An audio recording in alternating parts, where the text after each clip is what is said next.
The following podcast is a presentation of Project Entertainment Network. Welcome to Vicious Whispers with Mark Tullius, your source for horror, sci-fi, suspense, and all things violent. Hey, what is going on, guys? Thank you so much for joining me today. Vicious Whispers, episode 87. Got a really cool short story at the end of this called No Service. Think you guys are going to enjoy that off of Untold Mayhem. But first, I have a very special guest. I got Josh Dillingham here from the Plain Injured podcast. Welcome, Josh. I appreciate you having me on. We had a lot of fun on my podcast interviewing you. So why not return the favor and come on your podcast, man? You know what? One of the things that the podcast with you helped me remember how much I enjoy just finding out about people and meeting new people. And, I'm pretty, I've always been kind of an introvert. Unlocking the cage got me out of my shell. But I kind of forgot about that. And being in this kind of situation where you never even see anybody, except for an occasional Zoom call. That's usually with someone I know. So it was a lot of fun talking with you. And so I thought it'd be cool just to find out who you are, what you're about, and all that, because I think we totally, we had a good connection. I really like your attitude. And that's what it's all about. So being able to share that with others. So let's get into this. All right. So tell me a little bit about yourself, where you grew up, what kind of family, and where you are now. Totally. So I grew up about 45 minutes outside of Chicago, actually. My parents were both entrepreneurs. So we owned a hair salon actually in my hometown. The hometown is called Bolingbrook. And so I grew up, man, really around a lot of women, right? And they were tough on me, right?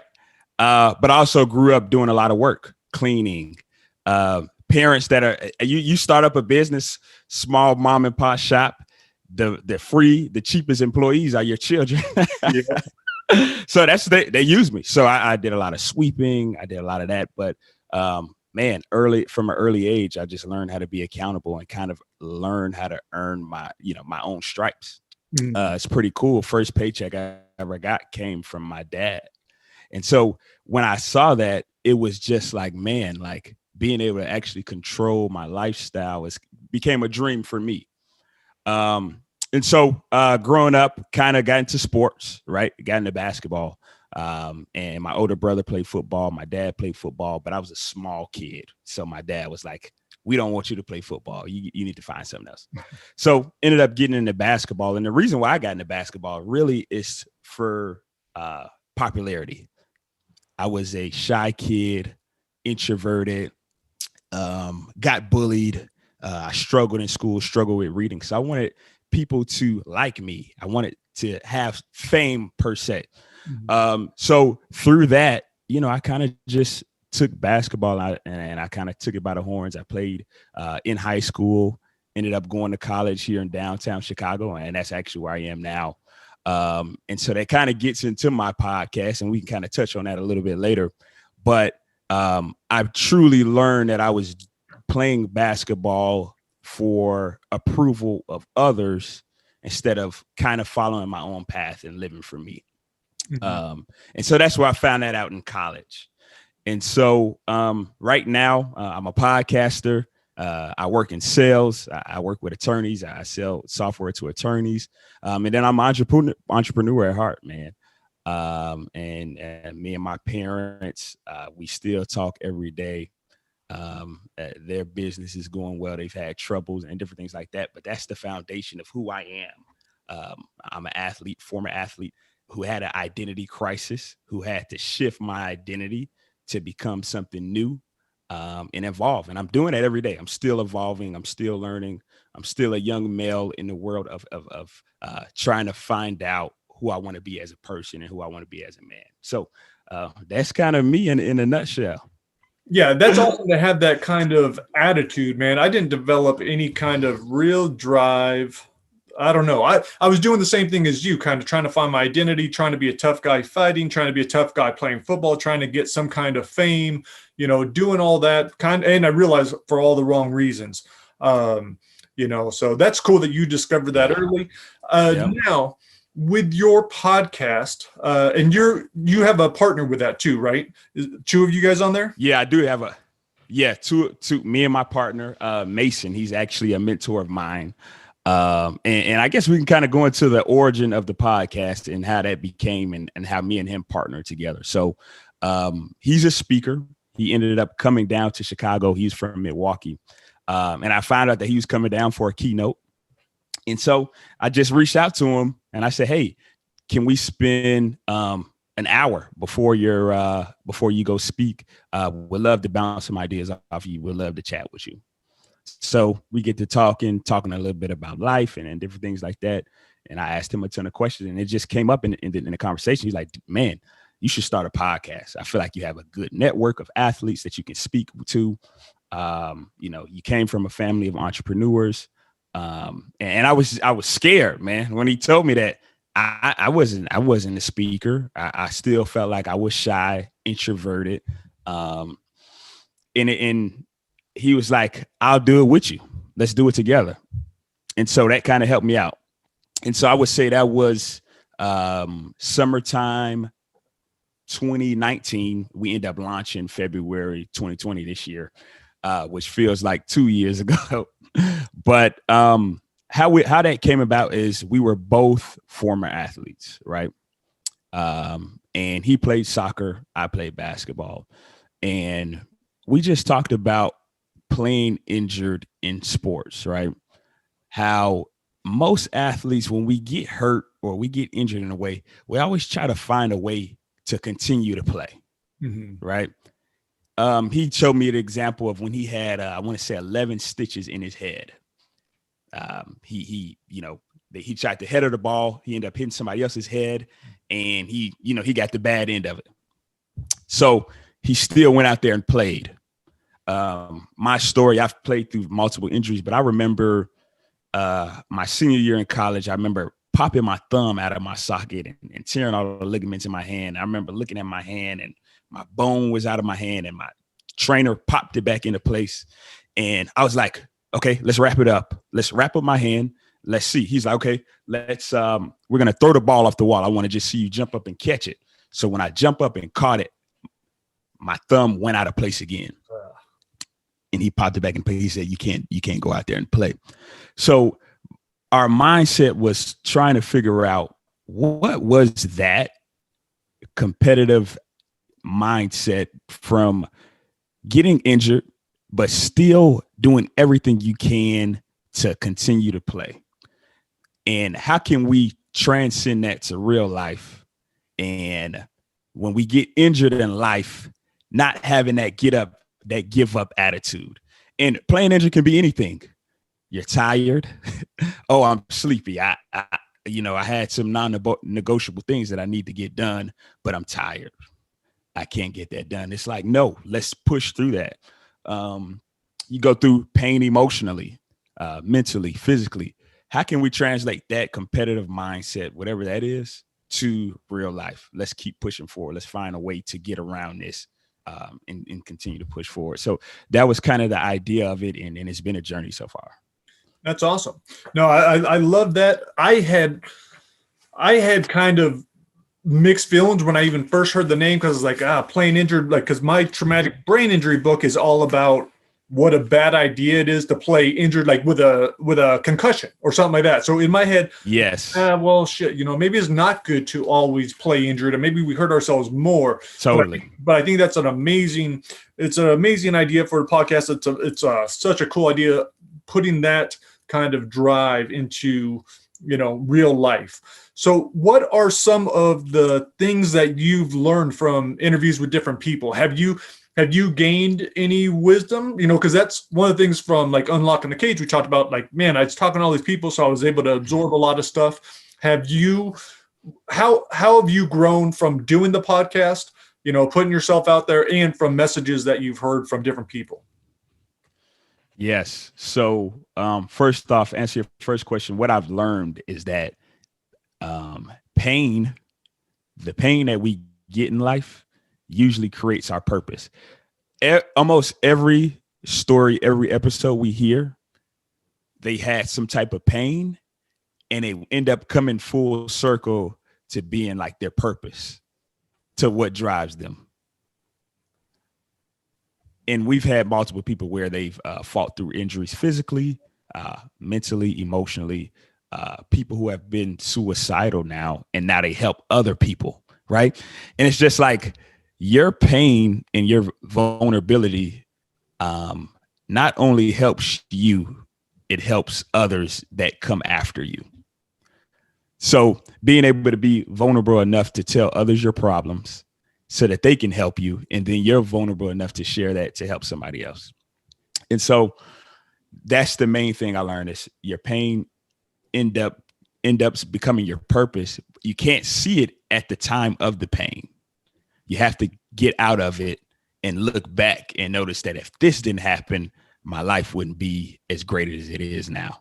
So when you're in that, you have to try to remind yourself that this is going to be the best thing that ever actually happened to me. It's going to take me where I need to go, instead of kind of getting deep and down on yourself, which is the toughest part, right? That is definitely the toughest part.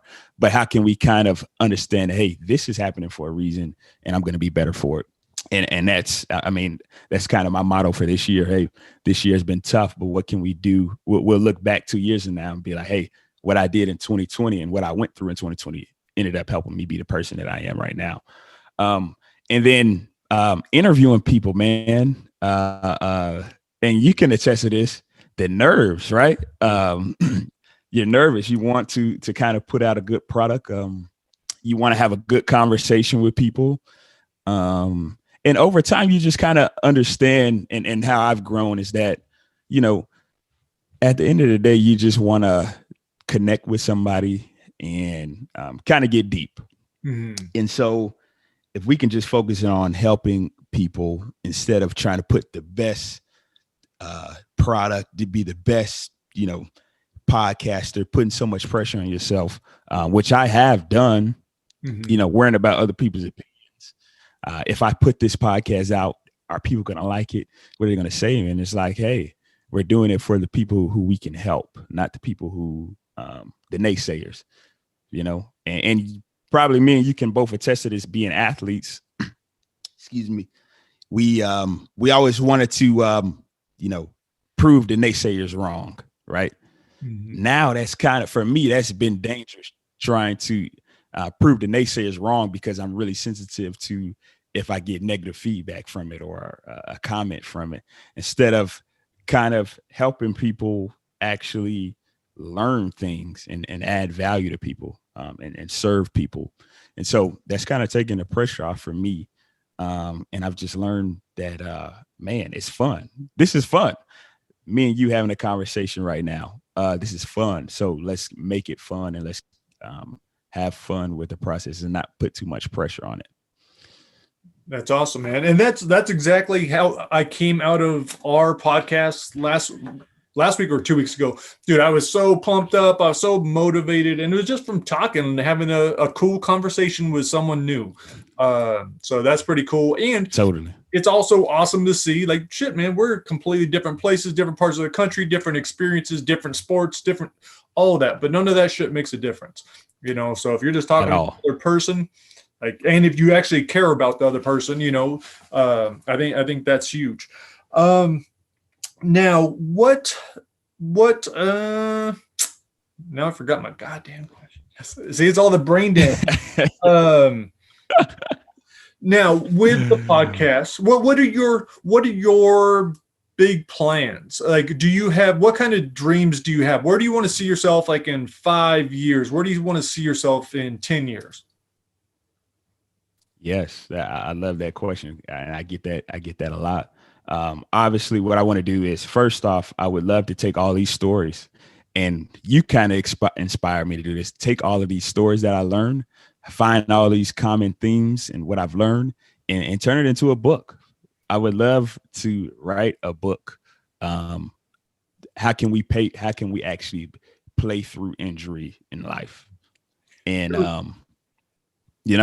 and what that looks like mentally, emotionally, physically, And that, like you said, that, that's kind of a long-term goal, because I want to find out how can I even put that together. And when that time comes, I'll probably reach out to you when that time comes, man, because that is definitely what I want to do.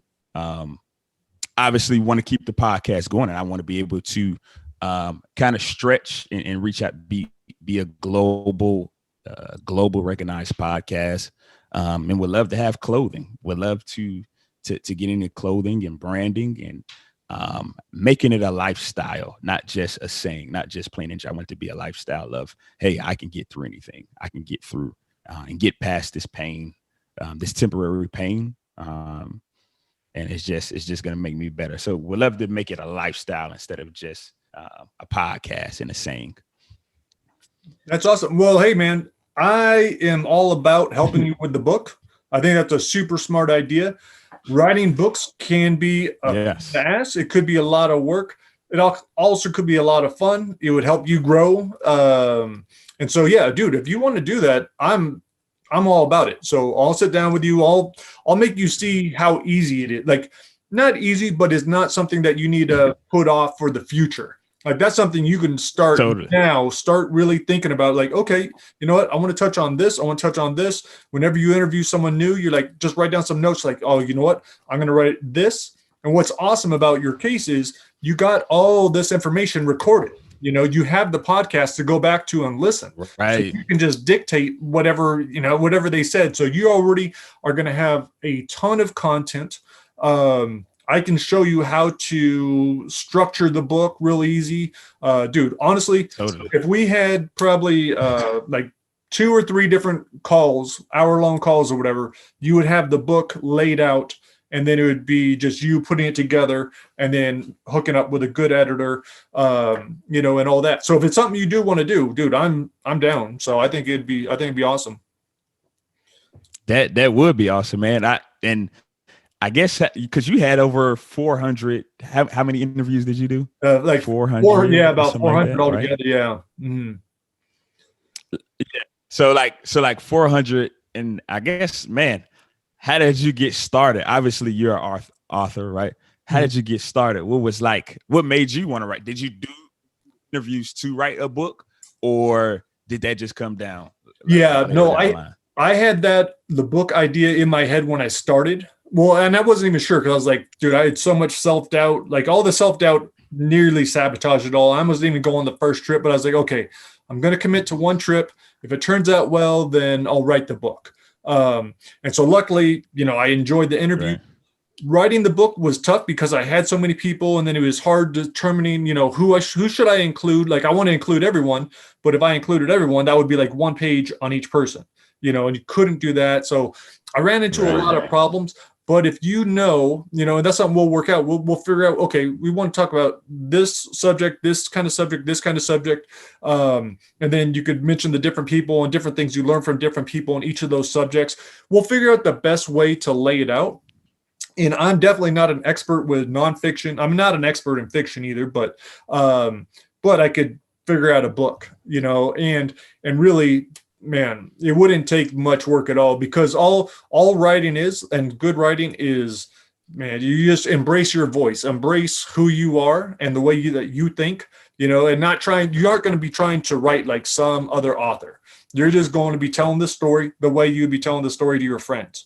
After a couple of drinks, even, so yeah, it would just be like this. This is how I talk. I don't talk in complete sentences usually. My grammar sucks. None of that matters. So, so any doubts that you have that you could do this, you get rid of them, because they don't need to be there. So that'd be awesome. And again, that's something I enjoy doing. I enjoy, whatever knowledge I have, like, shit, man, if I could pass that on, I think next week I don't know if I'm going to start it next week or not, but I'm going to do a writing class for veterans. And because, dude, writing is such a catharsis, man. I've seen it work with friends. And so I'm going to do it with other people. And just, man, if I could do that and kind of give something back, like you're talking about, the vulnerability and everything else, I think that's amazing. So yeah, with your kind of attitude, dude, you'll kill it. You'll get it out. And yeah, I'd be happy to help guide it. So I think that'd be cool. And also really think about, okay, why do I want to do the book? Is it just is it to make money? Because dude, selling, and not to say that you can't, like with your attitude and everything, you could probably find a good agent. You could probably sell it traditionally and go that route. Being an independent author kind of sucks. It's a lot of work. You got to do everything yourself. Yeah. It's not a lot of money. You're right. And that's what I'm trying to build up towards. But really think about what you want to do, why you want to do it. But yeah, man, I think that'd be awesome. I'd be totally up for that. 100%. And you know what I meant to ask you on my podcast is try not to die. Mm-hmm. What made you come up with that? And I guess why did you come up with that? I thought that was super interesting. It's almost like a game, right? A video game, but it's like, is it for fun, or are you trying to teach people things? It's I thought it was a cool idea. It's actually a little bit of both. So when I was a kid, I used to love reading. They're called Choose Your Own Adventures. And every couple pages, you have to choose what happens. And then there would be different story paths. And so you might go this way or that way. And sometimes they would end up with you dying or like they're for kids. So it wasn't graphic like mine. But I just thought that was a super cool idea. Right. And originally the way I wanted to do it was to do that where the books branch out and there are different stories within a story. But I realized it was too much. And so I just have to have one story. And then there's all these different decisions where you can die. And I like writing death scenes, right. So it works out well for me. But I do like, and I've had readers tell me this too, like making the decisions causes them anxiety. And so if I could do a good job of making them feel like they're this person, that they're this character, when they have to make a decision, like it's kind of hard. Like, do I do this? And some of the decisions are tough. Like in the very first book, the first decision is, do you let your parents die or your sister? It's like, which one are you going to do?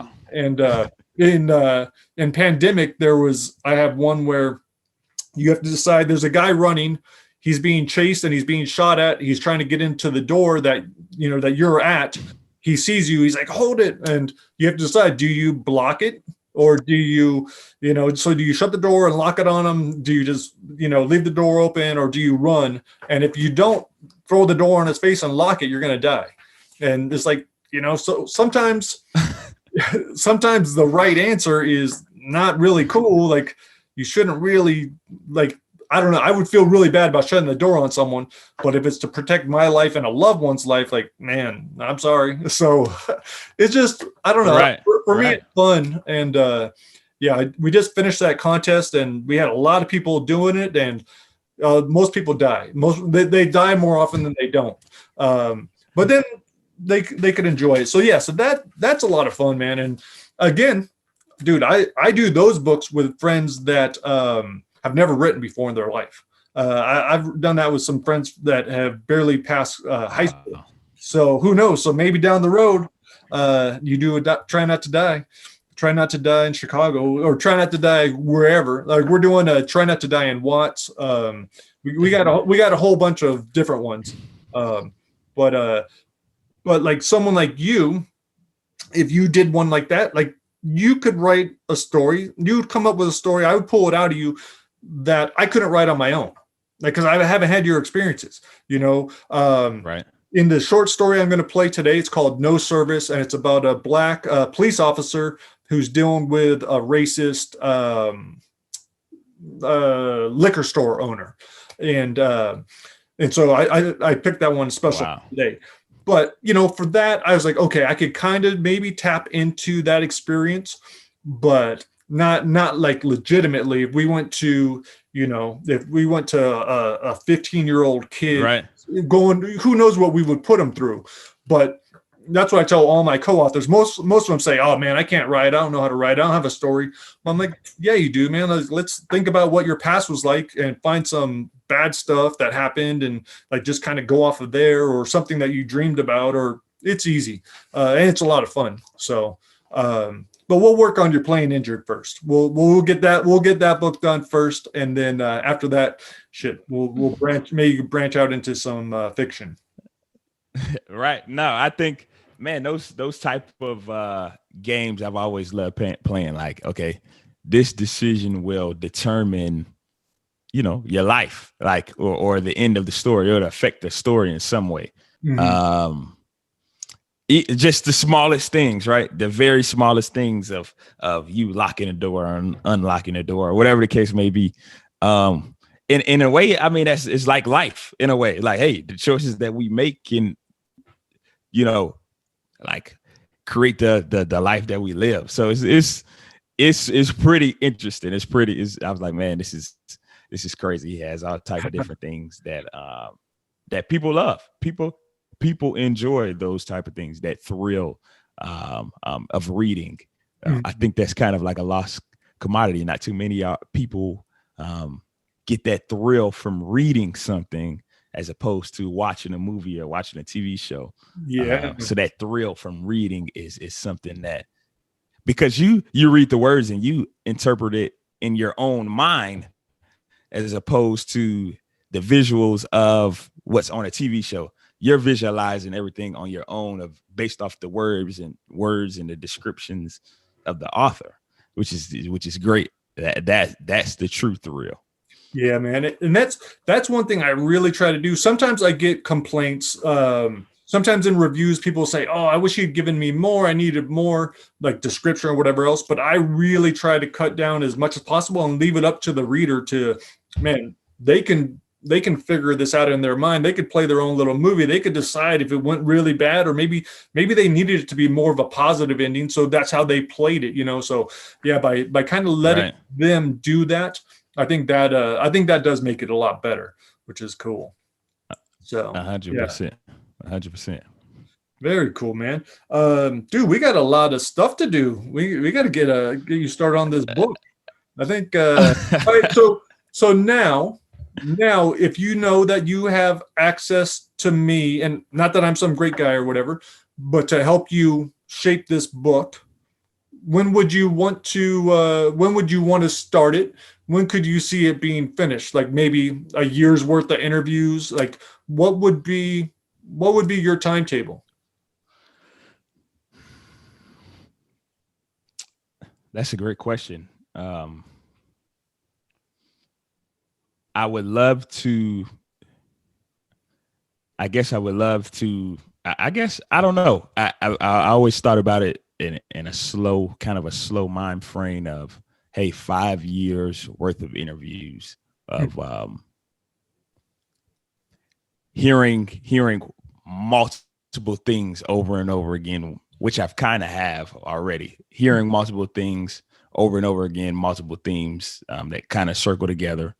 But I guess I never thought about it. I always just told myself, hey, 5 years out. I never told myself, hey, what do I need to do this? I just figure, hey, 5 years, 10 years out, maybe I would like to write a book about it.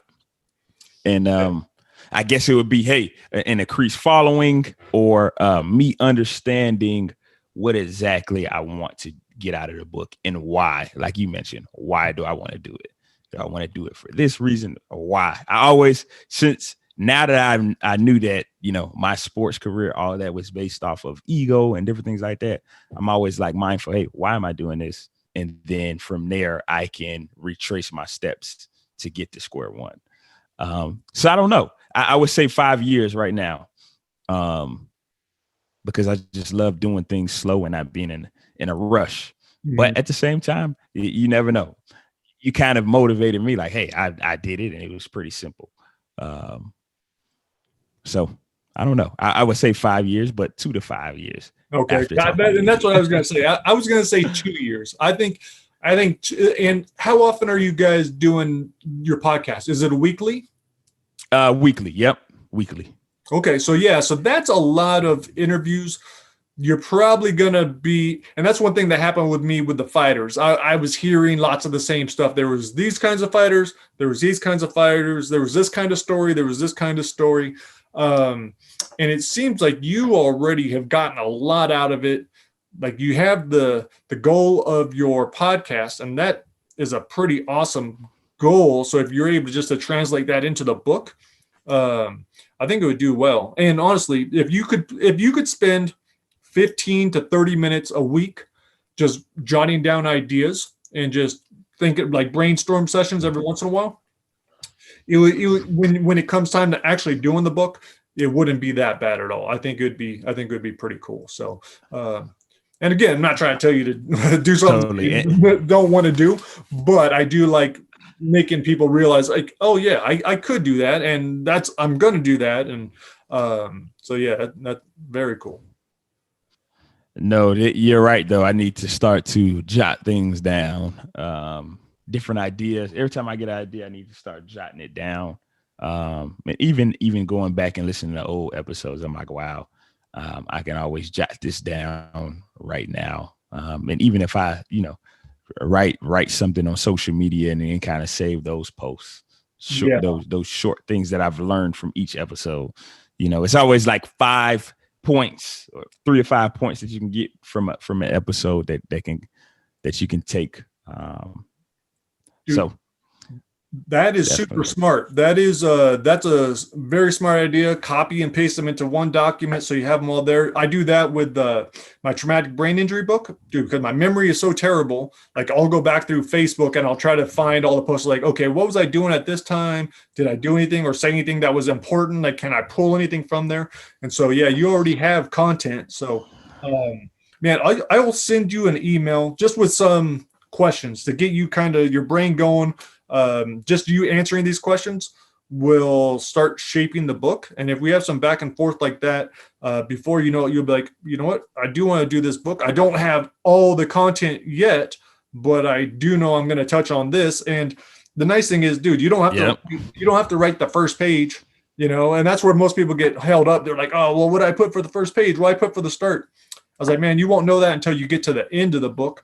But you can write about your experience in basketball. You can write about that injury that you had. You can write about, a couple other people, So I think that would be, and then also don't feel like any of those people that you really want to go back to, and listen to what they said, man, you could just send them an email or get them back on the phone. Like, hey, I'm writing this book. I'd really like to talk to you some more about this. What would you like to say about this? And you'll see that they want to be part of it. They want to help you. They want to help spread their story. Yep. So yeah, man, I think that's a cool way to do it. And yeah. All right. So we'll get started on that. This has been fun, man. I enjoyed talking with you, and I'm looking forward to seeing what you come up with. So yeah, I'm gonna push you a little bit. Sorry. Totally. I love it. I always need a push, and that's what it's all about. That's what it's about, building relationships where you can you can get a little push. And man, I look forward to continue to listen to these stories, man. And get a thrill. It's getting dark pretty quickly. Yeah. It's getting dark pretty quickly now, man. And I told you, man, the horror stuff, I get scared. I start seeing things. I'm the type of person I had to turn every light. I turn this light on and I turn this light on so I can before it gets dark. But no, man, I love what you're doing. I love how different you are and how, it just seems like you have a lot of clarity. When I see people doing things that are different, it's just clarity that they have as opposed to kind of following the masses. So I can always appreciate it, man. So, man, it's always great talking to you. That's awesome. Well, man, I'm going to wrap it up. I got to get dinner for my kids. But thank you so much for being. I love it. For sure, you got to listen to the story. Let me know what you think. I will send you an email with some questions to get your brain going on the book, because I do want to help you develop that. And dude, part of it's selfish too, because like if you don't go with a big publisher, like I could put it out, with my company. So I would get something from it. Which is what it's all about, man. It's supposed to be mutual. That's one thing people need to learn, man. It is mutual, and that's how it's supposed to be. you're supposed to have a vested interest in people when it comes to business. So I definitely understand. Very cool, man. Well, thanks again for being on this podcast. The story I'm going to put on right now is from Untold Mayhem, No Service. I hope you guys enjoy it. Josh Dillingham, thank you so much. Oh, before I forget, where do people find your podcast? It's called Playing Injured, correct? Yep. Playing Injured podcast. You can find it on Spotify, iTunes, everywhere you listen to podcasts. And man, we have a Facebook group, Playing Injured Podcast. We'd love for you guys to join our Facebook group so we can chat with you in person and kind of build a personal connection with you guys.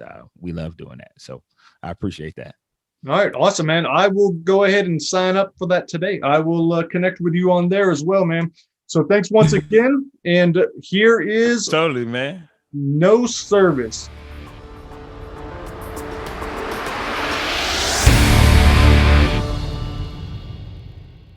No service. Shit. It had been right in front of our faces and we hadn't seen it. The little girl's father had seemed so heartbroken, so devastated by her death. And the son of a bitch thinks he's going to get away with it. There's only dark fields on both sides of the highway. Nowhere to pull over to make the call. I punch in Dominic's number as I continue to drive and hit send. The call fails. I try the department. Another fail. No bars at all. I probably won't have any service until the interstate. I don't want to wait that long. But I'm not turning around. As tempting as it is to drive back 2 hours and lead the arrest, I need to see Gabby before she hands me back the ring. A sign reminds me there's a convenience store at the next exit. The store is open and I pull into the first of the 3 vacant parking spots. Still nothing on my phone to indicate service, so I get out and lock the car. Head through the sliding doors.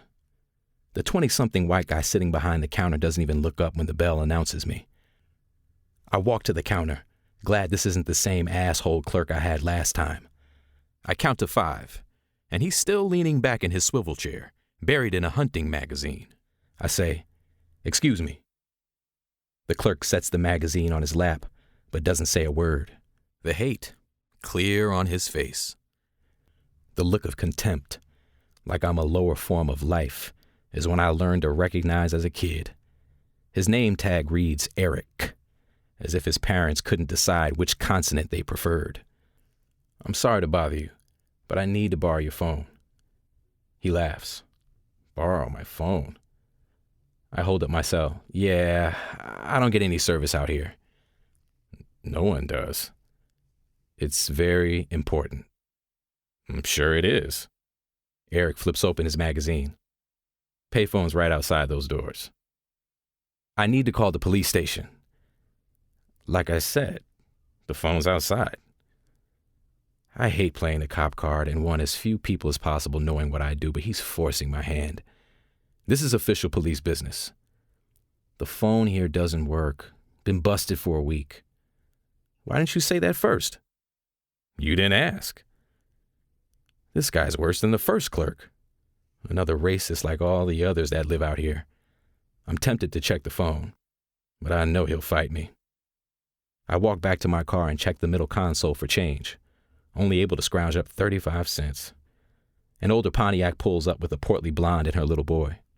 I take a $1 bill from my wallet and follow them inside. Eric has his feet propped up by the cash register, the phone held to his ear. I say, "Excuse me." He sighs into the receiver. "Hold on a sec." Looking at me like I stepped in shit, he says, "What now?" "I thought the phone didn't work." "Only incoming calls." "I didn't hear it ring." "You have superhuman hearing?" I push the $1 across the counter. "Just break this for me and I'll be out of your hair." Eric goes back to his telephone conversation. "Sorry about that. You know some people, always wanting something they can't have." I slam my fist on the counter but keep my voice level. "I asked for change." "And I assumed you could read." He points at the small poster board taped to the front of the cash register. "It says no change. You'll have to buy something." I take a deep breath and unkink my neck. move it side to side. I can't let this fucker get to me. I nearly bump into the blonde on my way to the candy aisle. She asks Eric for quarters, and he hands them over. What the hell is that? You just said I had to buy something to get change. You do. You gave her quarters. I hold the edge of the counter so I don't grab his throat. Her kid's gonna play the machine. He points to the video game in the far corner. That's pretty much buying something. And using the payphone isn't? That's outside the store. I'm going to file a formal complaint. Am I supposed to be worried? I point at the camera peering down at us. I want a copy of that footage. Can't have one. As a law enforcement officer, I'm demanding one. Well, as an employee of the store, I'm telling you can't have one. I lower my voice so the lady and her kid can't hear. Listen up, you little asshole. I didn't come in here to cause trouble, but that seems to be all that you care about. I want that tape. Eric backs up and pulls a loose cable out of the wall. See? It's not even hooked up to anything. The owner, who just happens to be my dad, got tired of buying tapes and having to fix it. Plus, he said there's no point in having it since the cops never catch the fucking monkeys who rob us anyway. With a huge, gap-toothed grin, he says, maybe you'd like to call him and complain about my unethical treatment. Just give me some change and I'll leave. Listen, I reserve the right to serve whoever I want. So while I'm still feeling generous, why don't you go buy something if you want that change? Now, if you'll excuse me, I have a paying customer behind you. The lady smirk, says she's enjoying this almost as much as he is. I ignore her and head down the far aisle, too angry to choose from the crackers, chips, and other crap. I take several deep breaths and unclench my hands. Listen to the lady giggle. My mother taught me a long time ago that being teased only hurts if you let it. I'd grown desensitized to it as a child, but taking it from some moron making $10 an hour is hard to swallow. Still, like Mama said, unless they lay a hand on you, don't pay them any mind. The Pontiac pulls out of the parking lot. Eric punches numbers on the telephone that doesn't work, and I stand here like a child waiting for him to make me empty my pockets and accuse me of shoplifting. I pick out a can of Pringles, a stick of jerky, and a bag of mixed nuts. I do the math and I'm looking for a 20-cent item when the sliding doors swish open. Shoes slap the tile. Someone in a hurry. A man shouts, "Hang up, now!" The phone clunks onto the receiver. I can't see, but guess Eric's dad decided to check on the store. The man says, "If you so much as move a goddamn inch, I'll blow your head off." A deeper voice says, "Good. Now get face down on the floor. I'm coming over the counter. If you move, you die, understand?" The robbers must realize there's an extra car in the parking lot. I reach under my coat and ease out my service revolver as I crouch down. I only have 6 bullets and no reload. Not an ideal situation. I creep to the edge of the aisle and watch one of the robbers, clad in black from shoes to ski mask, hop over the counter and open the register. He says, $120? Are you kidding me? Where's all the money? Eric tells him the night shift doesn't bring in much. There's a loud thud, and Eric groans. "That's all we got," he says. "I got a 20 in my wallet. Take it. It's in my pocket." The robber with the deep voice says, "Hey, man, chill on the kicking. I ain't risking getting locked up again for $100. Where's the safe? I know you got one." "We don't. You can go look. The office is open. We don't got one." "Don't lie to me, or I swear to God, I'll pull the trigger." My thighs are on fire from crouching, but I stay still. I wish I knew where the second guy is, but have to assume he's watching the door. Eric is starting to sound like he's hyperventilating. Look in there. There's no safe. Take whatever you want, but there's no safe." "Come on, man," the second guy says. "Grab the cash and some of those bottles and let's go." "We need more than that." He asks Eric, "What about your car? Where's your keys?" "I don't got one. My dad and I switch off at the shift exchange. I always use his." "Don't lie to me. Give me your keys." "I don't have any," Eric whines. "Check me."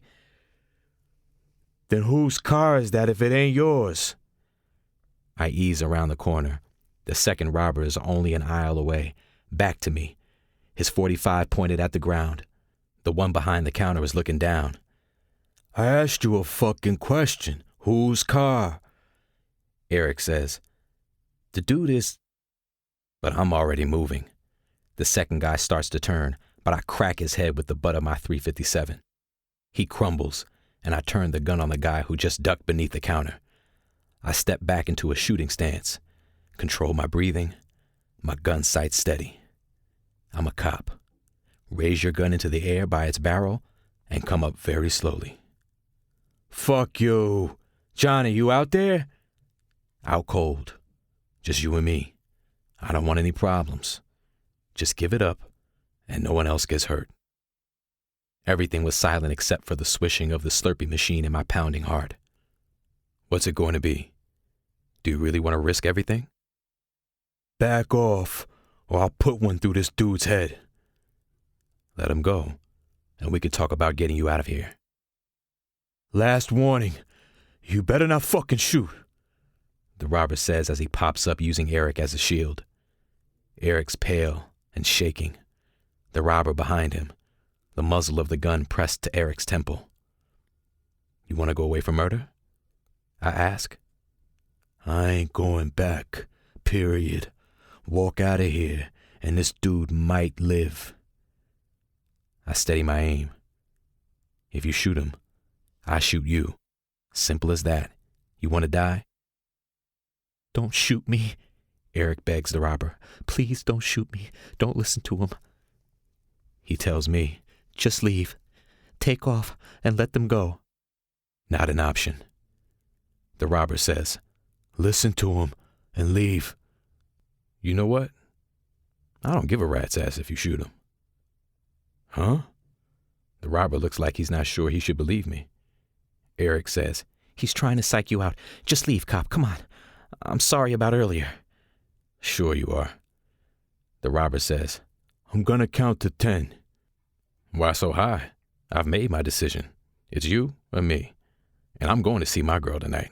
Stop wasting my time and make your move." Eric's tears are flowing. "Oh man, please don't do this. I just want to go home." I say, "Now look what you did. You made him cry." The robber remains silent. I tell him, "Put your gun down and let's end this." He hesitates a few seconds, then sighs. "I'm gonna put the gun on the counter. Don't shoot." "Good," I say as he complies. "Now take 2 steps to your left." "That's good." Eric moves to the right, and I order him to stay put. "I can't move?" "Not yet. Let me handle this. Stay put." Under his breath, he mutters, "You're all the same." "What'd you say?" "Nothing." "No, you said something." "Nothing. Just hurry up and arrest these 2. "Tell me what you meant." "What do you think I mean?" The robber by my feet groans and brings his hands to the top of his head. I nudge him with my foot and say, "Johnny, walk over to your partner." Johnny squints up at me. "You a cop? Get your ass over there." Johnny is smart and does what he's told, blood dribbling down the pale skin on the exposed back of his neck. Eric says, "Can I move now or what? Do I need to call some real cops?" "How are you going to call them? I thought the phone was busted." "I thought you were in a big rush to go see your girl. I bet she's white, ain't she?" I can't believe this prick has already forgotten that I was just saving his sorry ass. What would you do if I walked out of here right now? Pick up this gun, shoot these 2, and report your black ass. Why would you shoot them? They're unarmed. There'd be 2 less of your kind to go around and rob someone else. I'll tell the robbers to take off their masks. Both robbers are as white as Eric, looking like raccoons with dark makeup spread around their eyes and lips. My kind? I look at the clock and say, it's getting late, and I do want to see my fiancée, who, by the way, is just as dark as I am. Let's wrap this up. I turn to the first robber. You'll be going back to prison for this, right? At least 10, probably 20, he says, sounding broken. More depending on how I write it. I take the gun off the counter, back up a few steps, and set it down. And you don't want to go back? God, no. Well, as you and Johnny can imagine, I'm pretty tired of this idiot. What the hell are you doing? Eric says. Why are you talking to them? I ignore him. That security camera doesn't work. The nearest police substation is over a half hour away, and they never send cars out here. If I walk out of here, you never saw me. Everyone's stunned. Johnny asks, "You're gonna let us go?" Eric shouts, "It's not funny. Arrest them." One condition. He didn't see me either. When the realization of what I just said kicks in, Johnny says, "Hold on. I didn't come in here to do that." "Did you come in to get locked up for armed robbery and attempted murder of a police officer?" I take another step, and the sliding doors swish open. I look at his partner and say, "You on board?" He never saw me. The first robber nods. I turn my back on them, the doors muffling Eric's screams. I can barely hear him when I climb inside the car, not at all with the music on. I'm back on the road, my breathing normal. Sometimes you have to do the wrong thing for the right reasons. Sometimes reason doesn't play a part and emotions take over. Either way, it's time to move on. I pull out my phone. Maybe now I'll get some service.